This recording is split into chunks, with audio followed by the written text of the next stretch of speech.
Coming to you from the Black Swan Media Studios, this is Fireside Chats, talking to the real difference makers in the world. Now, here is your host, John Crump. Happy Friday, everyone. It is time to jump into the weekend here. This is the second night of my video podcast type thing where I interview Republican candidates for the U.S. Senate that's going to go against Mark Warner. Last night I had Daniel Gage on, and tonight I have another person on who is running against him, his opponent, and he probably has a lot to say about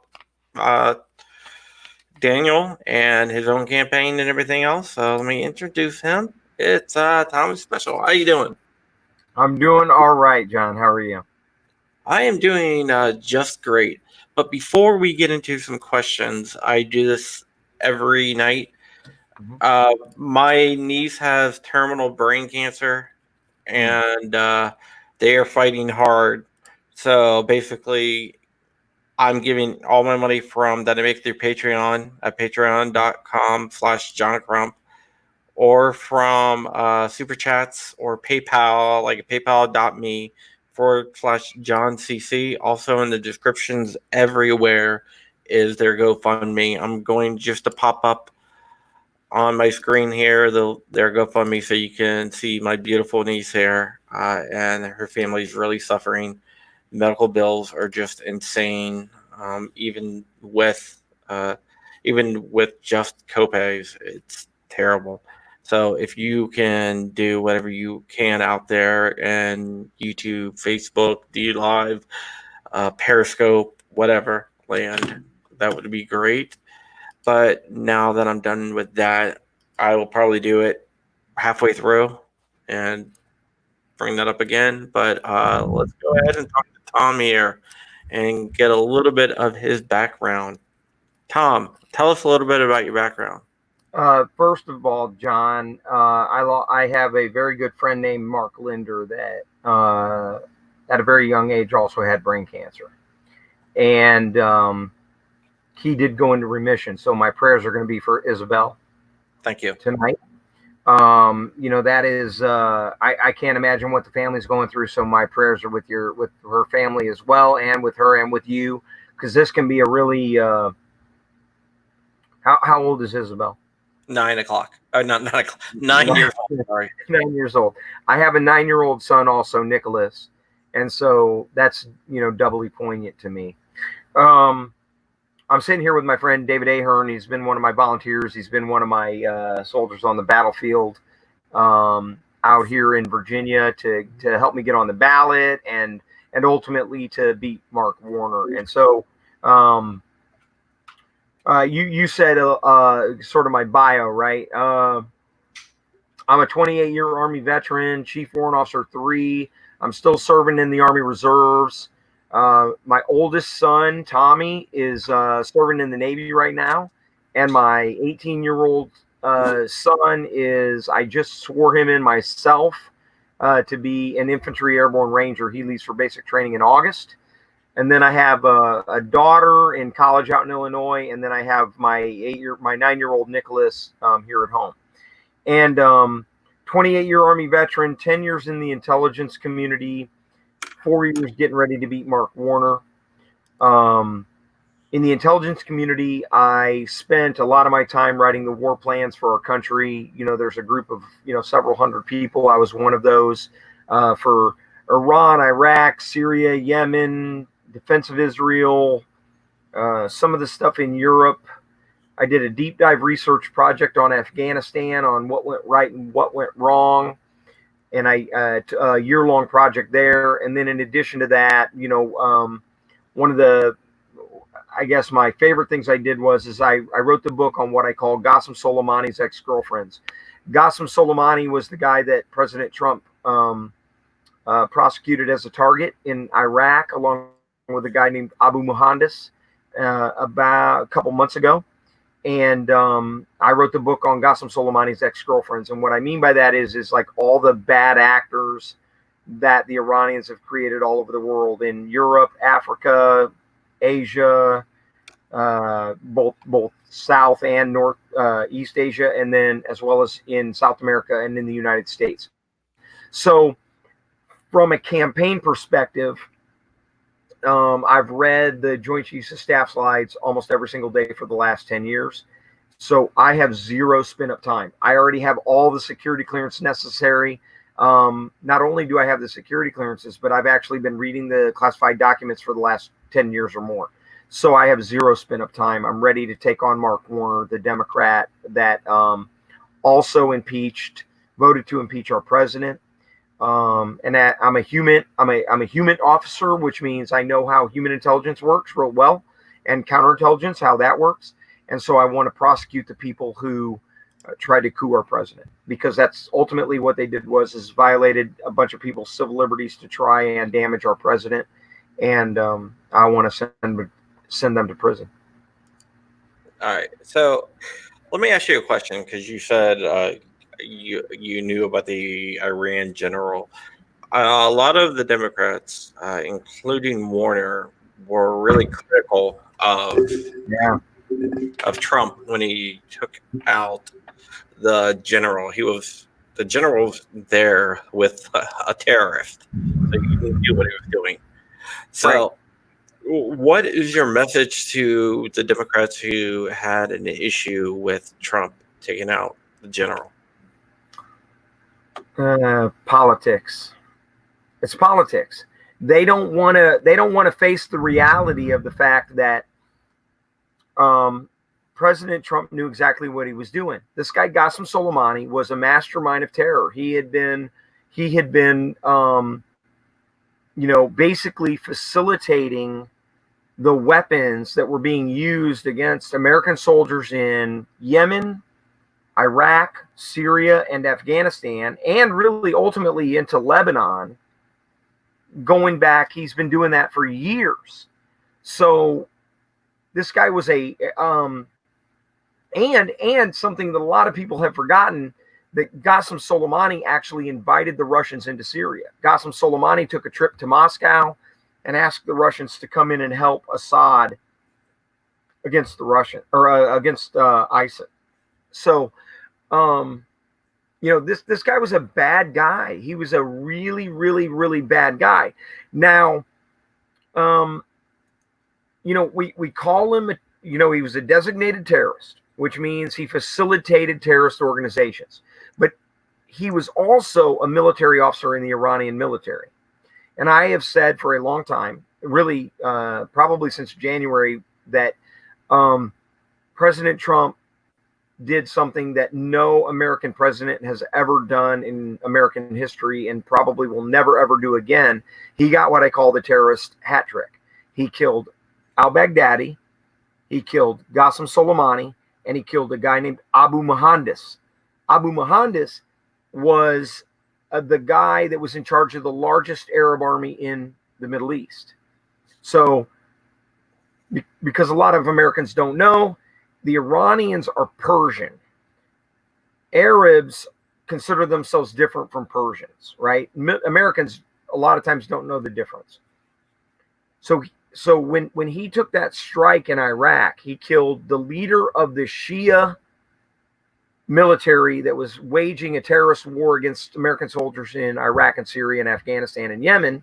And at the same time, he killed the leader of the Arab militias that Qasem Soleimani had trained, equipped, and prepared to essentially be surrogates for Iran. And I don't even consider them surrogates. A lot of times, I use that because that's what everybody uses, but really they were partners. They are partners, equal partners with Iran. And so we got the terrorist hat trick: al-Baghdadi, Soleimani, and Abu Muhandis. And if the Democrats don't know that, it's all for political reasons, John. Yeah, there's a lot of stuff that gets done just for political reasons, and that's probably one of them. I'm actually pretty sure it is one of them.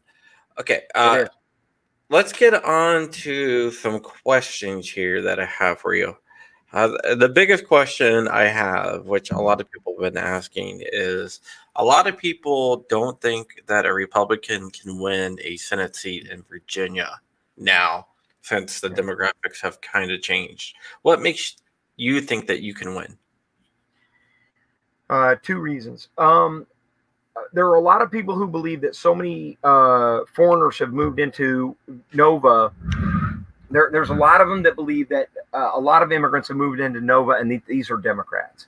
Well, I've talked to them, and they're not Democrats. In fact, they hate most of what the Democrats stand for. Okay, these people are conservatives. They have a work ethic. They own businesses. They want to go to mosque, or they want to go to synagogue, or they want to go to church, or they want to go. They are conservatives. The problem is that Republicans have been terrible at reaching out to the immigrant community that's moved into Nova over the last 20 years or so. They're not good at it. It's something that I believe I can do. That's number one.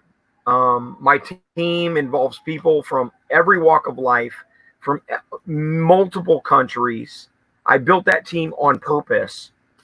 I'm sitting out on my back deck, and I just got a bug just landed on me. But I don't like bugs, John. But anyway, my point is I built a team around being able to go and wage war against Democrats in Nova. That's number one.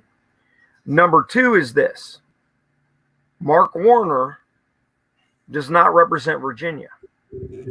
Profoundly, he does not represent Virginia. I challenge any Virginian right now to tell me what he's done for Virginia. He hasn't done anything at all, like in 11 years. Okay? What he has done, what's that? He's done a lot for his special interest. Correct. What he has done is work for the DNC for the last 11 years. And if you want proof of that, look at his donors. About half of his donors are California, New York, and Florida. What that means is that he's not working for us in Virginia. He works for California, New York, and Florida. Mark Warner, I call him the invisible man. He hasn't done shit for Virginia. He's like invisible. Nobody knows who he is, what he's done at all for 11 years. Okay, I'm a junkyard dog. I want to go in this fight. I want to beat him out of there, just like Trump did all those Republicans when he was on the stage. I can beat Mark Warner because I'm a junkyard dog. What makes you different from your opponents that you are running in the primary? Yeah. Look, I got to tell you right now, I love Alyssa Baldwin to death. Okay. I don't think I've ever met a more courageous woman than Alyssa Baldwin. That's a fact. And I mean that because, here's this girl from Virginia. She don't have a lot of money, but she got a lot of heart. More heart than probably 99% of women that I've ever met in my life. But she can't beat him. She can't go toe-to-toe with him. She doesn't have the credentials to go toe-to-toe with him. But I love her to death. And she's a teacher, right? I think she teaches middle school. I taught kindergarten for one day, John, one day. And those kids beat me down in one day, okay? Like, seriously, like I can face the Taliban, but the kindergartners, they kick my butt, okay? So I'm telling you right now, Alyssa Baldwin, I love her to death. Daniel Gade. There's a couple things about Daniel Gade. And a lot of people are, one person. Daniel Gade is saying that, like, I'm running this, like, divisive campaign. Totally not true.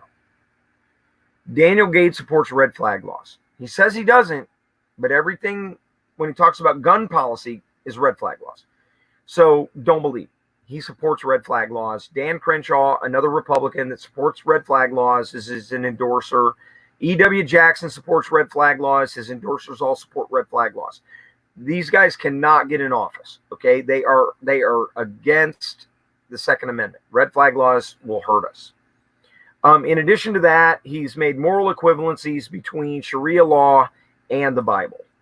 Now, as somebody who has studied Islam for many years, and not because I'm a Muslim, but because I'm a counterterrorism analyst, Sharia law is about stoning women who are adulterers to death. It's about vengeance rape. Okay, it's about murdering disobedient children. Okay, I have literally myself have seen full-grown adult Muslim men boil their children's feet in oil for being disobedient. That is Sharia law. And Daniel Gade has made moral equivalencies between Sharia law and the Bible. Now, does that mean he believes that Sharia law is going to come to America? No. But he doesn't know the difference between our biblical values and Sharia law in the United States, and why we can never tolerate even an iota of Sharia law. In addition to that, he has said numerous times he wants to cut defense spending. Okay, he calls it American adventurism. Now, the Iranians call what we're doing in the Middle East American adventurism. I don't know about you, John, and I don't know if you've served in the military or not, but I'm not an active duty. You what? My wife is active duty. Okay, John. Does your wife consider herself an adventurer? No. Is she like playing a role-playing game, John? No, she is not. No, she's not. Okay. So anybody who would think, and this pisses me off, anybody who thinks that we're doing American adventurism pisses me off. All right. We're not doing that. I joined the military in 1987, like many, many years before Daniel Gade, when we were actually still fighting the communists. I grew up on, my first book I ever read was The Diary of Anne Frank. I serve in our military to defeat evil, to defeat fascists, communists, and terrorists. This is not an adventure, John. This is saving our country. And so anybody out there who thinks that our military is a bunch of adventurers is delusional. And so those three things are probably the biggest difference. There are others. Daniel Gade is an academic. He's been a professor for many, many years, and a very, very probably a great academic on public policy, on how to be a politician. But I've been writing the war plans for 10 years. I'm already read on to all the classified material. I've been reading the Joint Chiefs of Staff slides for 10 years. I am still in the Army Reserves right now. 2 of my sons are going to be serving in the military. So I would say that those are profound differences. Yeah, you talked about Daniel Gade supporting red flag laws. And was it your campaign that released the video? Which video? There's about 5 videos of him saying he supports red flag laws. Yeah. No, my campaign, I'll just tell you point blank. My campaign hasn't released any videos of Daniel Gade supporting red flag laws. I believe that the first few that came out were from supporters who saw him say contradictory things. There's a recent one that came out that I know wasn't even one. The person who released it wasn't even my friend on Facebook. He was a supporter, but we weren't even friends. He knew about the October statement of Daniel Gade supporting red flag laws. And if you watch that video, see, here's really what it boils down to, John. Daniel Gade didn't know what red flag laws were. So he just said he didn't support red flag laws. Okay. That's why his lawyer friend, who's been a friend for many years, I know that for a fact because he confessed that to me. His friend for many years had to teach him in the last 24 hours or so what red flag laws are. And now Daniel Gade is supposedly he doesn't support red flag laws. I don't think you can trust that. Okay, I've just been trying to find the unedited video because which video. And I don't know. You're talking about the unedited one of the recent one that came out. The one where he says he supports red flag laws. Yeah. I think that would clear it up either way. And I have no idea, John, where that came from. I have no idea. I think I mean, I might be able to. I think you can find out by looking at where the first one was posted, but I'll try and forward to you at least the person I know who first released it. But it wasn't. Look. I know Daniel seems very sympathetic, and he's like, "Oh, Tom Speciale is trying to smear me." No, these are things that Daniel Gate has said. I don't have to smear him because he believes these things. I think that the Virginian voters need to know what Daniel believes. That's all. Yeah, that's part of the reason why I was trying to get the video. So I'll put you in contact with the first person I saw it come from. I can do that. Yeah, that'd be great. One more question dealing with your opponents, and we're going to get into a lot of what you believe in. Okay. Like you said, Alyssa hasn't raised a lot of money, Right. and Daniel has raised a lot of money, and you're right there in the middle. Yeah. How do you compete with someone who outraised you? Pretty simple. I'm the real deal, John. I'm the real deal. I mean, I am exactly who I say I am. I have no ulterior motives. I mean, look, bottom line is this. Daniel Gates studied public policy. I studied terrorists. That should be enough. I never wanted to be a politician. I'd much rather be training my Cub Scouts and training my soldiers. But our country is coming apart at the seams. I didn't do this because I wanted to be a politician. That's how I'm going to win this race. It doesn't matter how much money you got. If you look at the last several elections in Virginia, the guy with the least amount of money won the primary. Right. Yeah. So you have so you deal with the Cub Scouts? I do. I'm a Cub lead. I'm a Cub Scout Cub master. Yeah, I am a pack leader. Oh, cool. All right, cool. Yeah, good. Yeah. Yeah, I'm a pack leader. Yeah, I'm pack 35 here in Virginia. COVID-19's breaking my heart because my Cub Scouts haven't been able to get together. How many scouts you have? I do the Tigers, and so you're a den leader. A den leader, yeah. Yeah, I'm a pack leader. I've got like 75 scouts, and I'm a pack, and I'm a den leader for my kid, for my 9-year-old. Yeah, I have 18, and Matt does probably in one den. Yeah, it's crazy. It's like it's half the pack. Yeah, you're getting your butt kicked, man.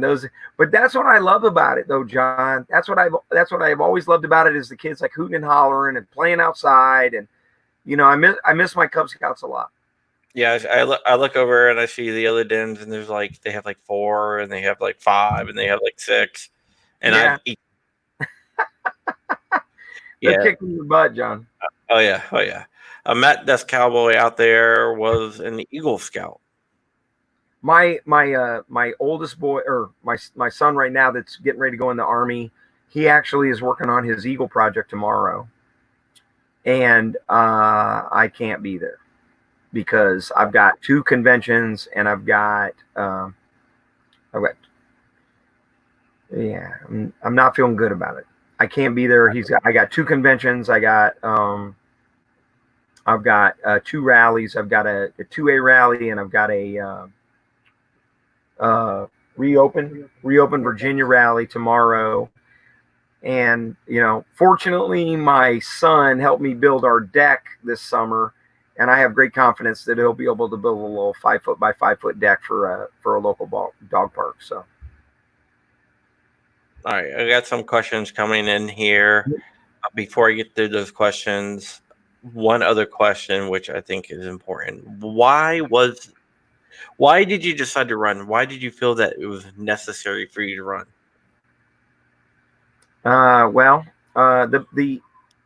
I had seen for several years that our country was kind of fraying at the edges, and the moment, the decision factor for me to run was the Pulse nightclub shooting. When because I'm a counterterrorism expert, I've studied counterterrorism. I've studied terrorism for really going back to the 80s. Like even as a kid, I studied the Mujahideen. I studied the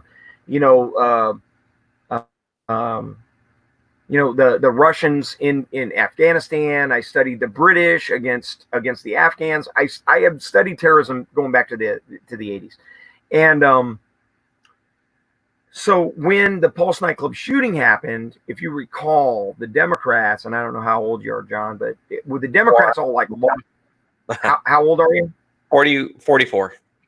Okay, so you're going to remember this. The Democrats all like lost their mind, and they like went down to the floor of the Congress, and they were like running around, and they were like on the microphone, and we got to take away the guns, right? And I realized that, I mean, I felt this like grip of fear kind of in my heart, and I was like, oh, they're right. There's so many guns, right? And then I was like, wait. I know how many terrorists are actually in the country, and there aren't that many. Okay. You can't stop somebody like the guy who went and shot up the Pulse nightclub, because the guy's just a loser asshole who, goes and shoots up a gay nightclub because he knows nobody has a gun and he wants to be like famous. Okay. He wanted to be somebody and he was a nobody. Okay. You can't stop that from happening. It wasn't a terrorist attack. It had nothing to do with guns. It has to do with hatred. But the Democrats literally like drape themselves in blood, and they like run around in the streets like in the Middle Ages, ranting and raving about how much something must be done. And I got sick of it, because they do that with guns, they do that with healthcare, they do that with the military, they do that with immigration, they do that with education. It's always a fear tactic. It's always a terror tactic. And so I started doing the research, and I started getting ready. And I decided to go after Mark Warner because a couple of reasons. I don't want to be a politician, and I want to do good work, and I don't want to be there forever. I want to, I want to go in. I kind of want to be like an aircraft carrier, right? I've never said it this way before, but I've been thinking about it the last couple of days. I kind of want to be an aircraft carrier. I want to go in. I want to wage war on the socialist ideology. And then I want to like go back home. Does that make sense? That makes perfect sense. Kind of like George Washington didn't want to be a career politician. He wanted to do his duty and get out. All right. So, hey, John, I have thought about that a very long time. And I appreciate you recognizing that, because not everybody really knows the history of George Washington. And he didn't want to be the president. He didn't want to be the commander in chief. He didn't want to be in charge of the Continental Army. But when they asked him, he did it, and he did his best. He So I have I appreciate that understanding, because that not everybody really understands that. I call that sacrificial leadership, not selfless leadership, sacrificial leadership. You're willing to kind of die for your country. That, like, literally, it's a suicide mission. I've for all intents and purposes, I'll never be a clandestine intelligence officer ever again, because I've revealed too much about what I do. But I love my country too much to not beat this guy, Mark Warner. Yeah, Armaments and Access wanted to know who said never let a crisis go to waste. That was Rahm Emanuel. That's right. So, one of the Obama advisors. Okay, some questions from the audience. I'm going to do this in rapid fire. Hit me. What is your opinion on the NFA?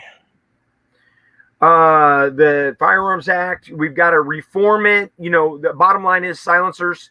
Look, silencers and fully automatic weapons were restricted because of the mafia, because of gang wars, because of, like, in the early 1900s, they were being used, and they put a tax stamp on it so that they could prosecute criminals for owning firearms that they hadn't paid a tax stamp on.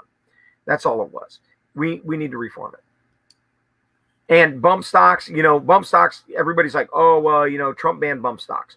Well, anybody who's a real shooter knows that bump stocks are really a novelty. They're not a real thing. Okay. They're not a real, I mean, they shouldn't be banned, but they shouldn't be banned because they're dumb, not because, not because they're like particularly effective. Yeah, I don't think I'm definitely against the bump stock ban. So let me just clarify that. So you're against the bump stock ban, or are you for the bump stock ban? I'm against the bump stock ban because no real shooter really uses a bump stock. Only these like novelty gun owners. One of my big frustrations, John, is this. A lot of times you see like these videos and stuff of these guys that are shooting 2 pistols, 1 in each hand. They got a 100-round drum, and they're goofing off with some. Yeah, that's okay. That's America, right? But real shooters don't do that. No. They're kind of fun though, but no, I don't know. They're fun. They're fun, but real shooters, yeah, they don't really have any place in a real shooter's life. They're just a toy. No, they're a novelty, as you said. Novelty. How about the Hughes Amendment, which was attached to the Firearms Protection Act? That what it did was stop new machine guns from being added to the registry. The reality is we have already good restrictions on like people owning fully automatic firearms. I don't think any of these people, it's just not necessary. We haven't had a fully automatic firearm used in any kind of crime for like decades. You know what I mean? Yeah. They're so expensive. They're so expensive that they don't fall into the hands of, just common street criminals. 90% of the crimes that occur in the United States today are handguns. They're handguns because why? Because the war on drugs, which inflates the price of drugs, which incentivizes drug dealing, which it's a black market. There's all kinds of other factors involved. These fully automatic firearms, we're getting ready to go to a range up in West Virginia at Panthera. They own bars, Thompsons, 50 cals, MP5. Bill? Yeah, it's a great event. Yeah, you know Bill, John? Yeah, I know Bill. Oh, yeah. I got PTC and me. We go way back. You need to come up with us. We're going up there on the 20th. You need to come up. I might do that. Yeah, Bill. We're going to have we also have a pistol competition that day. And we're going to give away 2 ARs. We're going to have a 2-tiered pistol competition for novices and a little bit more skilled, but we're going to give away 2 ARs. I gave away 1 the last time, and the guy that won the pistol shooting competition was actually the intel sergeant from my SF team in Afghanistan who came, and he won last competition. So I want to give away 2 at the next one on the 20th of January or 20th of June. Yeah, for anyone who doesn't know, there's actually a video of PTC on my YouTube channel. It's it's a really cool facility. They have improvised driving courses, off-road courses, like a mile and a half track. They have a 360 range. Let me put a plug in for my fundraiser, okay? Okay. And the reason you want to support this is because if you're a real 2A, real shooter, I'm that candidate. These other guys are posers. I'm sorry. It's political convenience for them. I've been a shooter all my life. I didn't just decide to become a shooter when I decided to run for politics. Okay. For $500, Panthera gives you a 6-month membership in their club. That's like a $300 value all by itself. In addition to that, it's a steak dinner, a pistol shooting competition, a fully automatic fire familiarization range, an explosives demonstration. Oh, and a shoot house. Yeah, like the shoot house. And a shoot house. They got a multi-million-dollar shoot house up in West Virginia. We're taking 30 people. I already got a lot of them filled, so you got to go on the Facebook page. And I'm not a good politician, so I always forget this, but it made me think of it. At Speciale for Virginia, and you can go to my event and you can sign up tonight to go. And I'm going to tell you, it's just a riot. we're also taking up a bunch of first-time shooter women on this trip. So it's going to be just a hell of a fun time seeing them shoot Thompsons and stuff like that. Yeah, their shoot house is 6,000 square feet. I haven't been up there in a couple of years. Two stories. Yeah. Do they still have the Little Bird? I don't know if they own the Little Bird, but I know that Little Bird's train there. We'll just put it that way. Yeah. They tried to land one on a slanted roof just to see if it could be done, or I'll float onto a slanted roof, I guess. They do a lot of things with a lot of people. Yeah, Bill White is a former Navy SEAL, and he is the owner. So yeah, pretty cool. Some of their instructors up there are they're all like special operations vets. Yep. Basically. Well, and they teach the shoot house. I mean, they literally instruct the entire shoot house. So we've designed the training to be like a kind of a home defense training, so people can learn how to defend themselves in their home, rather than like room clearing. It's not room clearing. It's home defense. Yeah, that's really cool. That is definitely really cool. I'm gonna have to reach out to Bill. I've been meaning to reach out to him just to say hi, but it's just so much has been going on that I'd love to have you up there. It'd be great. And we're gonna shoot the hell out of it. We're gonna have a whole bunch of video.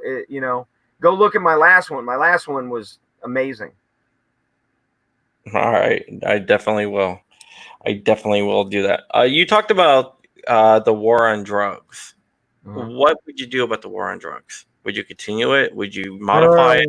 I'm a decriminalize. I'm a decriminalize. I guess it's a little libertarian. I don't think it can happen overnight. But the reality is, what's that? I'm a libertarian. I just think that a little L libertarian, I should say, not a big L. What we've done is we've created a market for narcotics and drugs in our country that the more we interdict at the border, the higher the price goes. The higher the price goes, the greater the incentive to sell it. The greater the incentive to sell it, the higher the market to bring it in.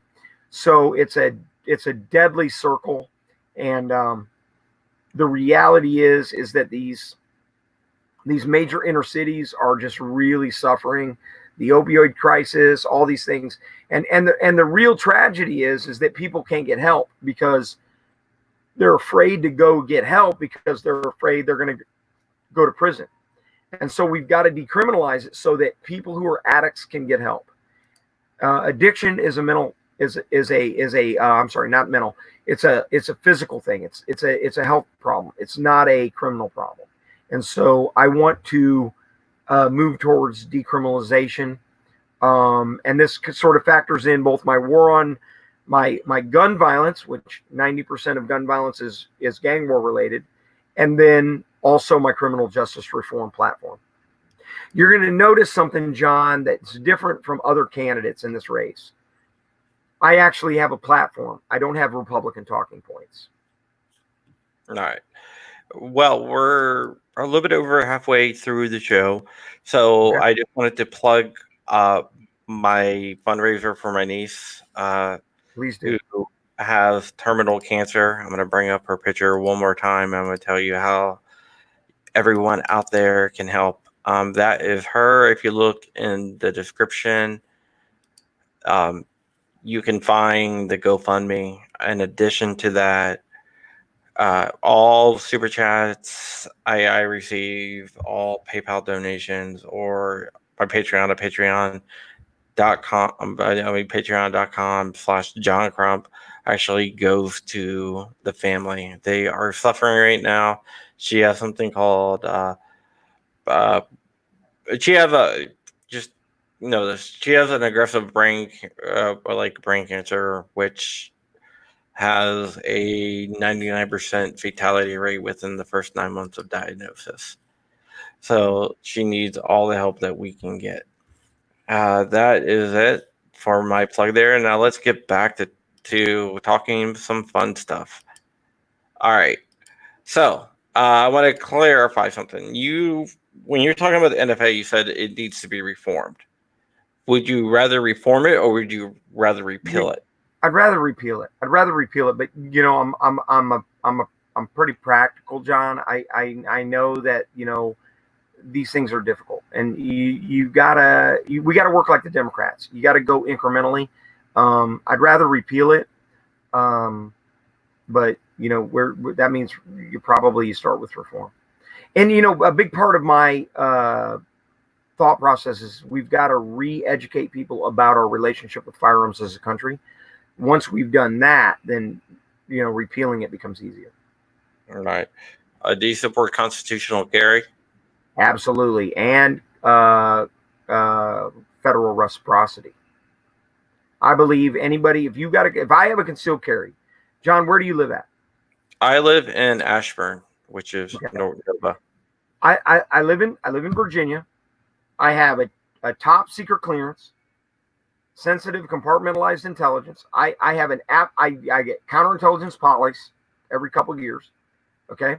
I'm a professional firearms instructor. Just because I cross some state border shouldn't make me a criminal. Right? So I'm vetted. So you want a guy like me to just be at the gas station by accident when it gets robbed, or standing at an ATM in some other state when it gets robbed, or I'm the guy you want on the airplane when it gets hijacked, because I'm fully vetted. So I want federal reciprocity on concealed carry, and I'm okay with. I'm a little different than a lot of people, right? I don't mind like having a state criteria and then maybe having a federal criteria, right? Because we got to meet some really high bar to take it across other states, so every state can say yes, we want that, right? I would be okay with that. I don't think that's necessary, but if that's what it took, I would be okay with it, right? As long as I'm good, I want it to be good everywhere. Because when I drive across the country, when I go to Maryland, I got to take my concealed carry off. When I go into Illinois, I got to take my concealed carry off. That's dumb. That doesn't make any sense. I'm more trained than most law enforcement officers, and I'm more responsible. If you look at the statistics, concealed carry people are less likely to violate concealed carry laws than policemen are. So I'm more qualified than most policemen to carry concealed, regardless of what state I'm in. So what I'm saying is like, a federal reciprocity would eliminate all these gun-free zones, kind of deal. It would eliminate these states that are kind of gun-free zones and are kind of free-for-alls. So you said you'd be okay with a test or something, so you can carry across state lines? For federal level, only because we are stepping on state sovereignty. Remember, states have to have sovereignty, right? We want our states to have their own sovereignty. But if they were going to accept a federal reciprocity, right? Remember what I said, incremental, right? We gotta get them to accept certain things. So if there was like a really high bar, like they do this with federal law enforcement, John. With federal law enforcement, we already do this. If you're a federal law enforcement officer and you retire, you have federal concealed carry, right? So yeah. I work for the Director of National Intelligence. I'm a former infantryman, MP, intel officer. Why can't I also meet that same criteria for a federal concealed carry? You see what I'm getting at? Like, yeah, if it's going to be a federal thing, then I think it's okay that all the states agree on what the federal concealed carry was, which really the federal government would decide it, but ultimately the senators and the congressmen would vote on it.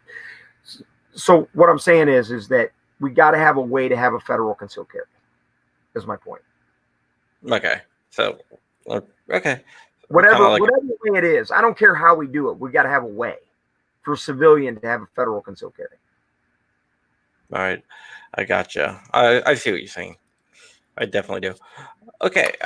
Next question that I have. There's been a lot of unrest going around the country. Yeah. What do you think of the unrest? From the protests to the riots to whatever. Yeah. The whole thing is a mess, right? I gave a speech at our local county board a week or so ago. And, this is Democrats' fault. Bottom line, they have said that this is okay. They are the ones that are out there kneeling. They're the ones that are out there like, go ahead, burn the police station. Go ahead, loot the Rolex store. Go ahead, steal cars from auto dealerships. Go ahead, do whatever you want. You're angry. Well, the reason they're angry is because of Democrats. Because Democrats have crippled them for the last 50 years. And I can prove it. Yeah, that is definitely true. What do you think what's going on in Seattle with the Seattle free zone? Lunacy. It's this. John, I love your facial reaction. I don't know how you do it, man. Have no facial reaction, okay? Because this is the height of lunacy. This is Democrat lunacy at its best. Like, they're just like, whatever. You guys, you go ahead. I want to thank. Oh, by the way, I want to thank Armament and Access. He just did a donation, so thank you so much. Amen. All right. This is lunacy. Like, these Democrats are just like, yeah, do whatever. You can destroy our whole country if you want. You know why? Because they're going to blame Trump anyway. Yeah, they definitely are. They're not going to take any responsibility. Yeah, how would you get the economy going again? I know the whole COVID-19, we've been shut down for so long. The economy has become stagnant. How would you get it going? I would have never closed it. If you go look at my YouTube, I don't know how many hours I've got on YouTube right now. But if you went and looked at my YouTube, if you look at the very first, because I have a whole. You want to give your channel out? Yeah. Oh yeah. Thomas Speciale, special with an E on the end. Go look at what I said about COVID-19 going back to the beginning. And I said, this is I didn't call it a plandemic. You've heard plandemic and all that. But I do think that the DHS took a plan off the shelf and they said, hey, we need to do this. We're scared to death. 2 million people are going to die. But ultimately, it was a bunch of BS. Okay. But if you look at what I said people need to just wash their hands, cover their mouth when they cough, don't go near elderly people, and if you're sick, stay home. Otherwise, it's a bad flu. Well, that's proving to be true. I said that from the very beginning. So to fix our economy right now, go to work. Open your restaurant, open your store, stop being a sheep. Just go to work. We've got to basically rebel against these socialists that are trying to shut down our country. Yeah, I know a range up in New York that held a firearms class, even though they weren't legally allowed to. Yeah, and that was a very brave thing to do. Do you think that it seems like the economies in democratic states are still shut down more than in states that Republicans control? Do you think that's on purpose to try to trash the economy to make it easier to vote Trump out? You know what? That's interesting because when we had Lobby Day here in Virginia, right? Lobby Day was when about between 30 and maybe 50,000 Virginians grabbed their kit. They got in a truck and they drove down to Richmond on 20th of January. Go look at the videos. And I was out there then saying, on 20th of January, I was saying that this guy hates us. Our governor in Virginia hates us. We've been calling him Blackface Northam and all these kind of racial slurs for the last several months. And he just wants to burn it all down. What the COVID-19 thing is they have Trump derangement syndrome. They want to burn the whole country down to try and stop him from being elected. There is no other reason for this. CDC and World Health Organization have both come out and said it's not as contagious as we thought. So why are we closed? Because they want to hurt the economy as much as possible because Donald Trump had done such a good job with the economy. And basically, you know how he did it? Because he's just kicking over everybody's apple cart. He don't care whether you're a Republican or a Democrat. He's going to do the right thing for this country. That's why. But you're definitely a Trump supporter. Oh yeah, hell yeah. There's no way. Like what, Biden? Come on, the guy can barely have a cogent sentence at this point. Okay, I mean, I'm really worried that he's got something wrong with him. But did you see where he walked off the stage during a live stream? When he just like walked off and they had to like cut to like a graphic because he just left the stage in the middle of a live stream. the saddest part, John, is that's the best the Democrat Party can do right now.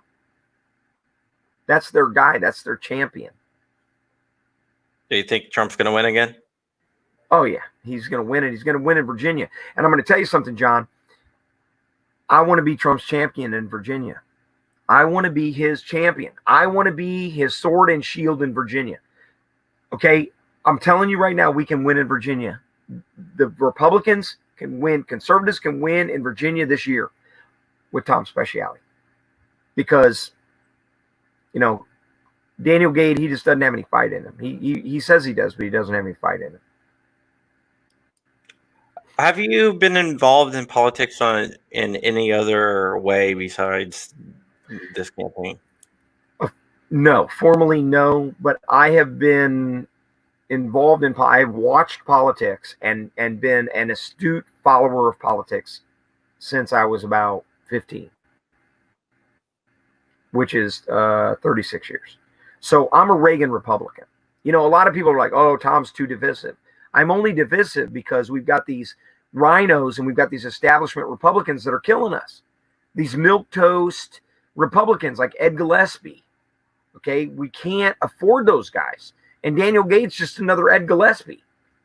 He'll get his clock cleaned by Mark Warner. Mark Warner already knows how to beat that guy. He doesn't know how to beat me. He's never faced anybody like me. I'm going to make him so upset on the debate stage, he's going to want to get up and leave. That's a fact. He's going to be like, who the frick is this guy? And I'm going to be like, yeah, I'm the guy here to take your job. What do you think? What do you think of illegal immigration?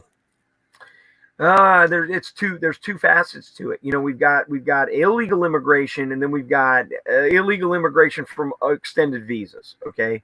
You know, there is a labor shortage for unskilled labor in America. That's number one. So it lures people to our country because there is a shortage of unskilled labor here. And when I say unskilled or low skilled, I mean like in the construction field, things like that. They can very quickly. These people are smart. They're not dumb. They know how to learn. Okay, they come here. They learn fast. But here's what a lot of people don't understand, John. And I have only recently heard this from some people who traveled as missionaries to South America. They're basically in South America, they're exporting labor. So they export their male labor to the United States. They work in the United States. And what do? They send money back to South America. When they send money back to South America, they are hurting the economy in South America because now there's all this extra money rolling around in the economy that keeps people from wanting to get jobs in South America, which makes them more inclined to use the American money they've been sent to get on a train, to get on a bus, to get on a plane and come to the United States so that they can send more money back home. Okay. So it's a vicious cycle. You know, my immigration philosophy is this. I want immigration reform. Complete immigration reform. But if you won't give me immigration reform because both the Republicans and the Democrats are both using it as a cudgel against each other, then we're going to build a wall, which is why Donald Trump has built a wall, because he knows that it's unlikely you're going to get immigration reform because both Democrats and Republicans profit from it. I support a merit-based immigration policy. Sure. Me too. Where you know, we take the best and brightest and over a quota system. Right. It sounds like you would support something like that as well. Yeah. Well, I think, you know, if you look at my I've got four priorities. Remember what I said? I have a platform as opposed to talking points. I spent 4 years studying the problems in America: immigration, mental health, education, and criminal justice reform. They are interlinked. These things are all interlinked. They interweave with each other and they influence each other. So low skilled labor coming into the United States tamps down on wages in the United States in the low skilled labor factor in the category. H-1B visas coming into the United States tamp down on high skilled labor income. So we've got to stop that. But the only way we need H-1B visas. We need them because we don't have the educated workforce to take those jobs, right?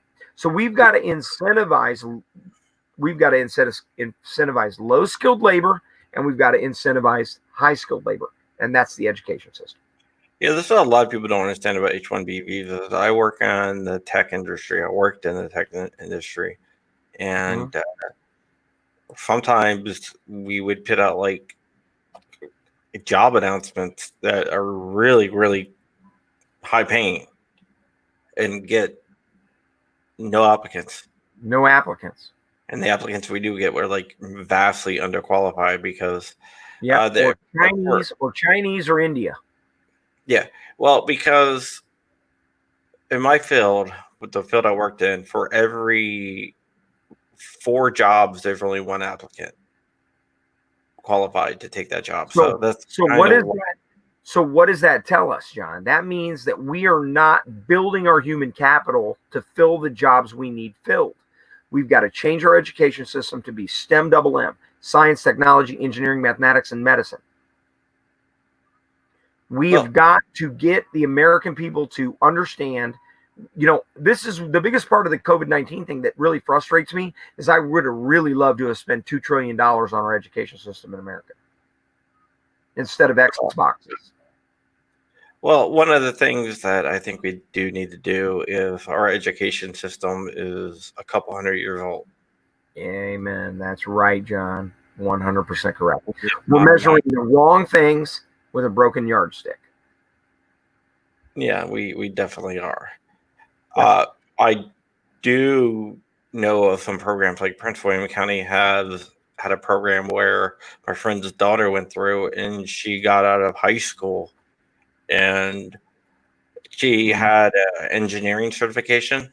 Yeah. So instead of going to college, she got a entry-level job. To say entry-level, it is entry-level, but it was a entry-level technical job. Yeah, and the pay was like 85, which is a lot more than but a lot for But John, listen, 19-year-old. What you're talking about is exactly what I want. I want 100% employability coming out of high school. I think we do, and this is a little bit of field of what I've put out, generally speaking. What I would like is a junior internship where you're a junior and 100% of juniors go to an internship. Then their senior year, they're working on a credential of some kind, right? And then their senior year, every senior coming out of high school goes into a 2-month internship for that summer before they go to college. So they are professionals at a junior level. And we used to call these things like trades, but they're not really science, technology, engineering, mathematics, and medicine. Are they working as an orderly in the hospital? Are they working as an assistant EMT? Are they working as a home health care provider? Are they working as every single kid coming out of high school needs a job for that summer after high school? Every single kid. Because they need experience so that they can have self-esteem, so that then they're like, you know what? I'm worth it. I can do this job before they go to college or the military. Yeah, that's a good point. All right, it looks like we're up against the hour. So what I like to do whenever I have someone running for an office I'm going to give you a longer time to give plugs. But if you had to cut a 30-second commercial right now of why people should vote for you, what would you say? It doesn't have to be exactly 30 seconds, but okay, well, I'll try and get it under 30 seconds. My name's Tom Speciale. I'm running for U.S. Senate in Virginia. Okay? I believe in America. I believe that we can do better than this. I believe that there are things we can do that will carry us forward into the next 100 years. I have spent 4 years getting ready for this race against this Democrat. And if you look at what the Democrats have done to our country, anything would be better than that. I can do it. I can beat this guy. Please vote for Tom Speciale on June 23rd. All right. Tom is running for Senate in Virginia, and tell them your website and how they can get in contact with you. www.thomasspeciale.com. It's on there. It's on the page. Okay. And you can find me on YouTube at Thomas Speciale. And you can also find my Facebook at Speciale 4 VA for Virginia. I'm not like these other candidates. Okay. I'm not like these other candidates. I'm not doing this because I want to be a politician. I'm doing this because I'm trying to save our country from socialists.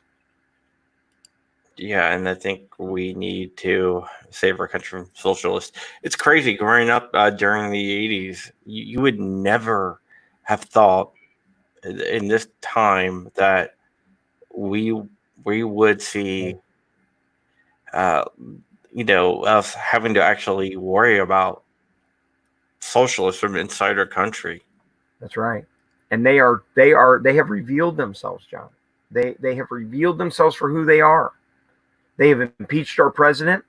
They have they have weaponized our intelligence community. They have protested and burned police stations and burned churches and looted Rolex stores. I mean, this is third world country shit that's going on. This is bad news. And I'm going to tell you,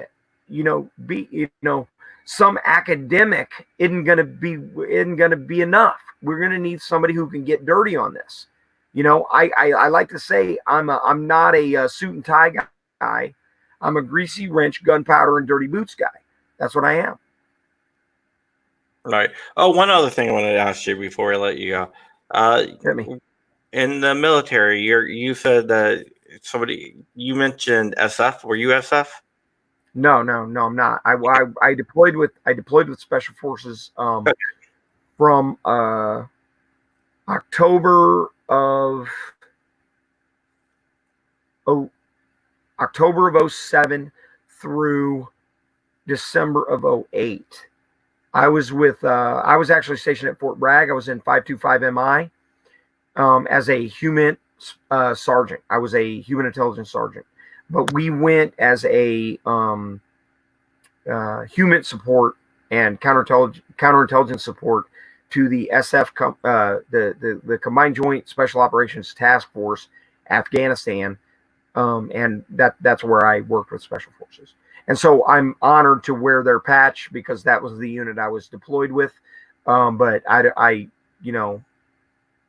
not a long tabber as we would say in the military. Yeah, okay. I was just asking. We have surprisingly a big number of 10th group guys that watch the show. Right. And, okay. Cool. Good. Hey, let me add something to that. Then I was with 3rd and I was with 7th Special Forces Group, and bar none, I have been combat arms. I've been combat support. I've got 6 MOSs, but bar none, John, the best guys I ever served with were the Special Forces teams in Afghanistan. They were absolutely amazing.